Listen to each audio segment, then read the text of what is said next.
In this video, I am explaining the PUC first year computer science lab program 14 program, that is accepting the user defined function to accept the coefficients of quadratic equation in variables and calculates its determinant.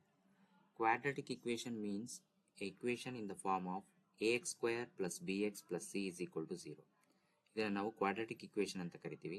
ಈ quadratic equation ಅಲ್ಲಿ A B C ನ ನಾವು coefficients of X square ಮತ್ತೆ X and constant variable ಅಂತ ಕರಿತೀವಿ. ಈ program ಅಲ್ಲಿ ನಾವೇನ್ ಮಾಡ್ತೀವಿ ಅಂದ್ರೆ ಕಾನ್ಸ್ಟೆಂಟ್ ವೇರಿಯಬಲ್ ಅಂದ್ರೆ C value, B value, A ವ್ಯಾಲ್ಯೂನ ಅಕ್ಸೆಪ್ಟ್ ಮಾಡ್ಕೊಂತೀವಿ. ಅಕ್ಸೆಪ್ಟ್ ಮಾಡ್ಕೊಂಡು ಒಂದು ಡಿ ವ್ಯಾಲ್ಯೂ ಅಂದ್ರೆ ಡಿಸ್ಕ್ರಿಮಿನೆಂಟ್ ಅಂತೇಳಿ ಬರುತ್ತೆ, ಅದನ್ನ ಕಂಡುಹಿಡಿತೀವಿ. ಆ ಡಿಸ್ಕ್ರಿಮಿನೆಂಟ್ ನ ಕಂಡುಹಿಡಿದು ಅದು ಗ್ರೇಟರ್ ದ್ಯಾನ್ 0 ಬರುತ್ತಾ ಅಥವಾ ಈಕ್ವಲ್ ಟು 0 ಬರುತ್ತಾ ಅಥವಾ ಲೆಸ್ ದ್ಯಾನ್ 0 ಬರುತ್ತಾ ಅನ್ನೋದನ್ನ ಫೈಂಡ್ ಔಟ್ ಮಾಡ್ತೀವಿ. ಫೈಂಡ್ ಔಟ್ ಮಾಡಿದ್ಮೇಲೆ the quadratic equation always have 3 types of roots.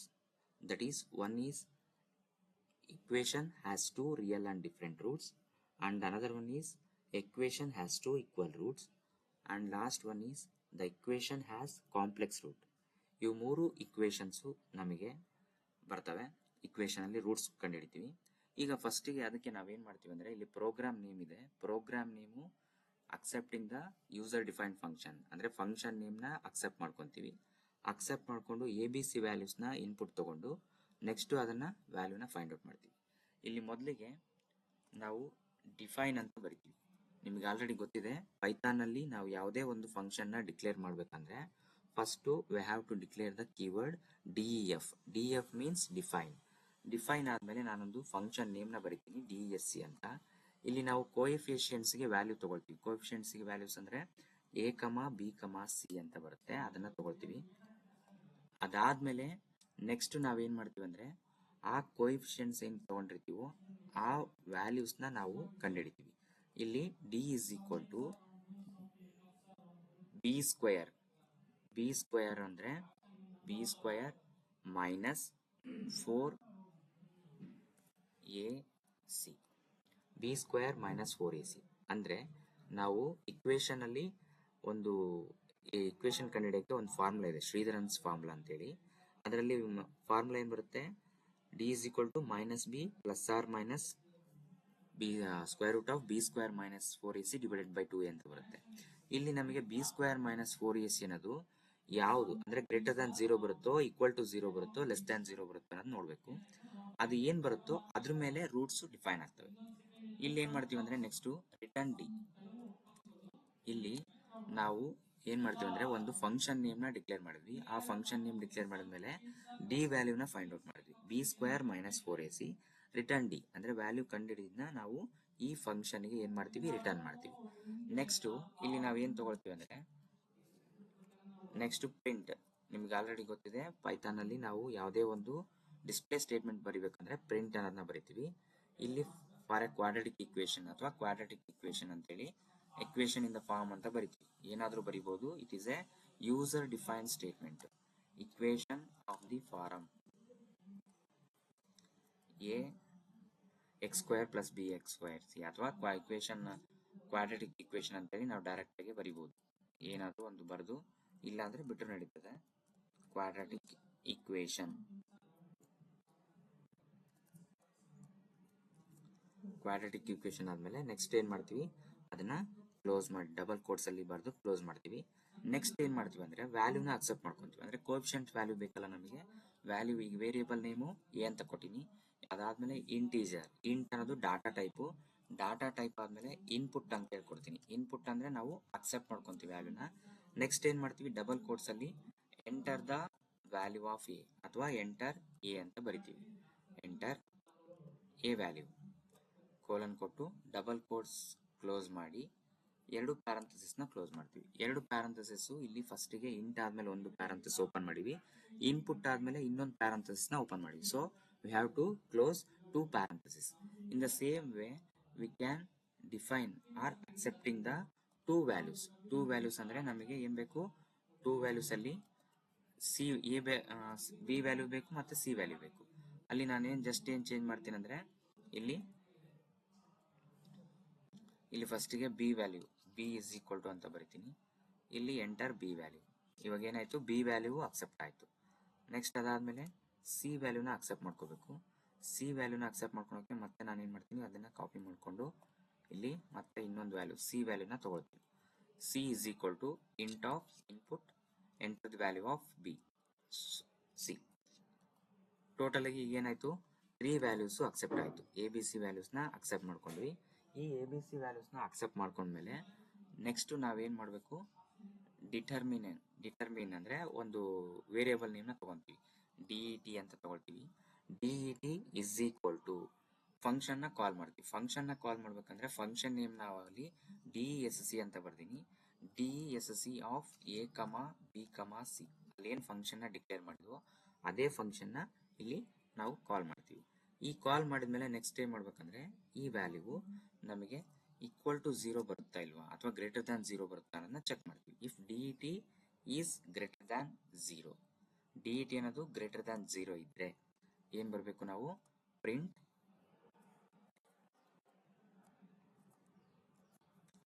Equation has 2 real and different roots. ಅಂದ್ರೆ ನಮಗೆ ಇಲ್ಲೇನು ವ್ಯಾಲ್ಯೂ ಫೈಂಡ್ ಔಟ್ ಮಾಡ್ತೀವಿ ಬಿ ಸ್ಕ್ವೇರ್ ಮೈನಸ್ 4ac. ಈ ಬಿ ಸ್ಕ್ವೇರ್ ಮೈನಸ್ 4ac ಕಂಡಿಡಿದಿದ್ದು ನಮಗೆ ಗ್ರೇಟರ್ ದ್ಯಾನ್ 0 ಬಂತಪ್ಪ ಅಂದ್ರೆ the equation has 2 real and different root. ಅದನ್ನ ಬರಿತೀವಿ. Equation has 2 real and different roots. Greater than 0 ಬಂತಂದ್ರೆ equation has 2 real and different roots. 2 roots ಬರ್ತವೆ, ಅಲ್ಲಿ real roots ಇರ್ತವೆ. ಆ ರಿಯಲ್ ರೂಟು ಹೆಂಗಿರ್ತಾವಪ್ಪ ಅಂದ್ರೆ ಡಿಫರೆಂಟ್ ಆಗಿರ್ತವೆ ಅಂತ. ನೆಕ್ಸ್ಟ್ ಇದಾಗ್ಲಿಲ್ಲ ಅಂದ್ರೆ ಎಲ್ ಇಫ್ ಅಂದ್ರೆ ಎಲ್ಸ್ ಇಫ್ ಅಂತ ಅರ್ಥ. Else if determinant D E T is equal to 0. ನಾವು ಕಂಡಿಡಿದ B square minus 4ac equal to 0 ಬಂತಪ್ಪ ಅಂದ್ರೆ ನಾವು ಅದನ್ನ ಏನ್ ಬರಿತೀವಿ, print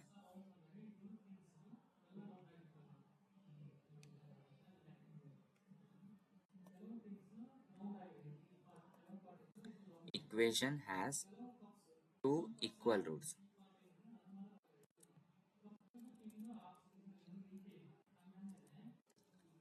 Print equation has 2 equal roots. Equal real roots ಬರ್ತವೆ. ಇಲ್ಲಿ ರಿಯಲ್ ರೂಟ್ಸ್ ಇರ್ತವೆ. ರಿಯಲ್ ರೂಟ್ಸ್ ಅಲ್ಲಿ 2 ಈಕ್ವಲ್ ಇರ್ತವೆ. ಯಾವಾಗ ಈಕ್ವಲ್ ಟು 0 ಬಂದಾಗ. ನೆಕ್ಸ್ಟ್ ಎಲ್ಸ್ ಪಾರ್ಟ್ ಇನ್ನೊಂದು ಬರುತ್ತೆ. ಎಲ್ಸ್ ಪಾರ್ಟ್ ಅಲ್ಲಿ ನಮಗೆ ಪ್ರಿಂಟ್ ಕ್ವಾಡ್ರಾಟಿಕ್ ಇಕ್ವೇಶನ್ ಅಥವಾ ಇಕ್ವೇಶನ್ ಹ್ಯಾಸ್ ಕಾಂಪ್ಲೆಕ್ಸ್ ರೂಟ್ಸ್. ಇಲ್ಲಿ ನಮಗೆ ಏನಾಗುತ್ತೆ, ಇಕ್ವೇಶನ್ ಹ್ಯಾಸ್ ಕಾಂಪ್ಲೆಕ್ಸ್ ರೂಟ್ಸ್ ಅಂತ ಬರುತ್ತೆ. ಇಲ್ಲಿ ಗ್ರೇಟರ್ ದ್ಯಾನ್ 0 ಇದ್ರೆ equation has 2 real and different roots. Is equal to 0 ಬಂದ್ರೆ equation has 2 equal roots. And less than 0 ಬಂತಪ್ಪ ಅಂದ್ರೆ ಎಲ್ಸ್ ಪಾರ್ಟ್ ಅಲ್ಲಿ ಇಕ್ವೇಶನ್ ಹ್ಯಾಸ್ ಕಾಂಪ್ಲೆಕ್ಸ್ ರೂಟ್ ಅಂತ ಪ್ರಿಂಟ್ ಆಗುತ್ತೆ. ಈ ತರ ನಾವು ಪ್ರೋಗ್ರಾಮ್ ನ ಬರಿತೀವಿ. ಇಲ್ಲಿ ನಾವು ಪ್ರೋಗ್ರಾಮ್ ನ ಬರೆದ್ಮೇಲೆ ನೆಕ್ಸ್ಟ್ ಏನ್ ಮಾಡಬೇಕು, ಪ್ರೋಗ್ರಾಮ್ ನ ಸೇವ್ ಮಾಡಬೇಕು. ಸೇವ್ ಮಾಡಬೇಕಾದ್ರೆ ನಮಗೆ ಆಲ್ರೆಡಿ ಗೊತ್ತಿದೆ, ಪೈಥಾನ್ ನಲ್ಲಿ ಯಾವುದೇ ಒಂದು ಪ್ರೋಗ್ರಾಮ್ ನ ಸೇವ್ ಮಾಡಬೇಕಂದ್ರೆ .py ಎಕ್ಸ್ಟೆನ್ಷನ್ ಇಂದ ಸೇವ್ ಮಾಡ್ತೀವಿ. ಫೈಲ್ ನೇಮ್ ಏನಾದರೂ ಕೊಡ್ಬೋದು, ಬಟ್ ಫೈಲ್ ಎಕ್ಸ್ಟೆನ್ಷನ್ .py ಇರಬೇಕು. QUA.py ಅಂತ ಕೊಟ್ಟಿದ್ದೀನಿ. ಇದು ಸೇವ್ ಆದ್ಮೇಲೆ ನೆಕ್ಸ್ಟ್ ಏನ್ ಮಾಡಬೇಕು, ರನ್ ಮಾಡಬೇಕು. ಪ್ರೋಗ್ರಾಮ್ನ ರನ್ ಮಾಡಿದಾಗ ನಮಗೆ ಇಲ್ಲಿ ಎರರ್ಸ್ ಏನಾದರೂ ಇದ್ರೆ ತೋರಿಸುತ್ತೆ. ಇಲ್ಲಿ ನಾವು ಒಂದು ಮಿಸ್ಟೇಕ್ ಮಾಡಿದ್ವಿ. ಏನಪ್ಪಾ ಅಂದ್ರೆ ಡಿಫೈನ್ ಫಂಕ್ಷನ್ ಡಿಕ್ಲೇರ್ ಆದ್ಮೇಲೆ ನಾವಿಲ್ಲಿ ಕೋಲನ್ನ ಬರಿಬೇಕು. ಕೋಲನ್ ಬರಲಿಲ್ಲ ಅಂದ್ರೆ ಅದು ಎರರ್ ಬರುತ್ತೆ. ಈಗ ಮತ್ತೆ ಇನ್ನೊಂದ್ಸರಿ ರನ್ ಮಾಡಿದಾಗ ಅದು ಆಟೋಮೆಟಿಕಲಿ ಸೇವ್ ಆಗುತ್ತೆ. ಸೇವ್ ಆಗಿ ಪ್ರೋಗ್ರಾಮ್ ರನ್ ಆಗುತ್ತೆ. ಇವಾಗ ಕ್ವಾಡ್ರಾಟಿಕ್ ಇಕ್ವೇಶನ್ ಅಂದ್ರೆ ನಾವೇನ್ ಪ್ರಿಂಟ್ ಅಲ್ಲಿ ಬರ್ದಿರ್ತೀವೋ ಅದು ಪ್ರಿಂಟ್ ಆಗುತ್ತೆ. ನೆಕ್ಸ್ಟ್ ಎಂಟರ್ ಎ ವ್ಯಾಲ್ಯೂ ಅಂದ್ರೆ ನನಗೆ ಎ ವ್ಯಾಲ್ಯೂ 1 ಕೊಡ್ತೀನಿ, ಬಿ ವ್ಯಾಲ್ಯೂ 2 ಕೊಡ್ತೀನಿ, ನೆಕ್ಸ್ಟ್ ಸಿ ವ್ಯಾಲ್ಯೂ 1 ಕೊಡ್ತೀನಿ. ನಮಗೆ ಏನ್ ಬರುತ್ತಪ್ಪ ಅಂತಾರಂದ್ರೆ ಬಿ ಸ್ಕ್ವೇರ್ ಮೈನಸ್ 4ac ಅಂದ್ರೆ 2 ಸ್ಕ್ವೇರ್ ಮೈನಸ್ 4ac ಎರಡೂ ವ್ಯಾಲ್ಯೂ ಅಂದ್ರೆ ಸೇಮ್ ಬರ್ತವೆ. ಡಿ ಇಸ್ ಈಕ್ವಲ್ ಟು 0 ಬರ್ತದೆ. ಡಿ ಇಸ್ ಈಕ್ವಲ್ ಟು 0 ಬಂದ್ರೆ equation has to equal real roots ಅಂದ್ರೆ ರಿಯಲ್ ರೂಟ್ಸ್ ಬರ್ತವೆ, 2 ರಿಯಲ್ ರೂಟ್ಸ್ ಬರ್ತವೆ. ಈ ತರ ನಾವು ಪ್ರೋಗ್ರಾಮ್ ನ ರನ್ ಮಾಡ್ತೀವಿ. ನೆಕ್ಸ್ಟ್ ಇದನ್ನೇ ಬೇರೆ ವ್ಯಾಲ್ಯೂನ ಚೆಕ್ ಮಾಡಿದಾಗ ಫಾರ್ ಎಕ್ಸಾಂಪಲ್ 1 4 1 ಕೊಟ್ಟಾಗ equation has two real and different root. ಇಲ್ಲಿ ನಮಗೆ 3 ವ್ಯಾಲ್ಯೂಸ್ ಇದಾವೆ. 3 ವ್ಯಾಲ್ಯೂಸ್ ನ ಕೊಟ್ಟಾಗ equation has two real and different roots ಬರ್ತವೆ. ಈ ತರ ನಾವು ಬೇರೆ ಇಕ್ವೇಶನ್ ಅಥವಾ ಬೇರೆ ವ್ಯಾಲ್ಯೂಸ್ನ ಚೇಂಜ್ ಮಾಡಿದಾಗ ಅಲ್ಲಿ ನಮಗೆ ವ್ಯಾಲ್ಯೂಸ್ ಚೇಂಜ್ ಆಗ್ತವೆ. Next for example complex roots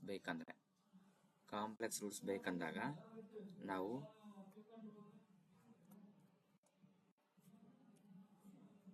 ಇಲ್ಲಿ ವ್ಯಾಲ್ಯೂ ಬರುತ್ತೆ.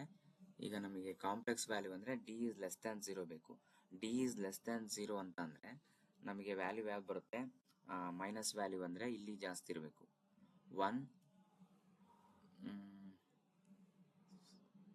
411 ಕೊಡ್ತೀನಿ. 411 ಕೊಟ್ರೆ ನೋಡ್ರಿ ಏನಾಗುತ್ತೆ, ನಾವು ವ್ಯಾಲ್ಯೂ ಕೊಡುವಾಗ ಕೂಡ ನೋಡಿ ಕೊಟ್ರೆ ಗೊತ್ತಾಗುತ್ತೆ. ಯಾಕಂದ್ರೆ b² - 4ac ಕೊಟ್ಟಾಗ ನೆಗೆಟಿವ್ ವ್ಯಾಲ್ಯೂ ಇತ್ತಂದ್ರೆ ಇಟ್ ಹ್ಯಾಸ್ ಕಾಂಪ್ಲೆಕ್ಸ್ ರೂಟ್ಸ್. ನಮಗೆ ಪಾಸಿಟಿವ್ ವ್ಯಾಲ್ಯೂ ಬಂತಂದ್ರೆ ಅಲ್ಲಿ ನಮಗೆ ಏನ್ ಬರುತ್ತೆ, equation has 2 real and different roots. Is equal to 0 ಬಂದ್ರೆ ಇಕ್ವೇಶನ್ ಹ್ಯಾಸ್ 2 ಈಕ್ವಲ್ ರೂಟ್ಸ್. ಈ ತರ ನಾವು ಪ್ರೋಗ್ರಾಮ್ ನ ಬರಿತೀವಿ. ಇದು ಪಾರ್ಟ್ ಬಿ ನಲ್ಲಿ 14th ಪ್ರೋಗ್ರಾಮ್. ನೆಕ್ಸ್ಟ್ ಬರೋ ಪ್ರೋಗ್ರಾಮ್ ಎಲ್ಲ ನಿಮಗೆ ಅಂದ್ರೆ ನೆಕ್ಸ್ಟ್ ಇರೋ ಪ್ರೋಗ್ರಾಮ್ ಎಲ್ಲ ನಿಮಗೆ ವಿಡಿಯೋಸ್ ಬೇಕಂದ್ರೆ ನೀವು ಇದನ್ನ ನೋಡಿದ ತಕ್ಷಣ ಸಬ್ಸ್ಕ್ರೈಬ್ ಆಗ್ರಿ. ಸಬ್ಸ್ಕ್ರೈಬ್ ಆದ್ರೆ ನೆಕ್ಸ್ಟ್ ನಾನು ಮಾಡೋ ವಿಡಿಯೋ ಎಲ್ಲ ನಿಮಗೆ ನೋಟಿಫಿಕೇಶನ್ ಬರುತ್ತೆ.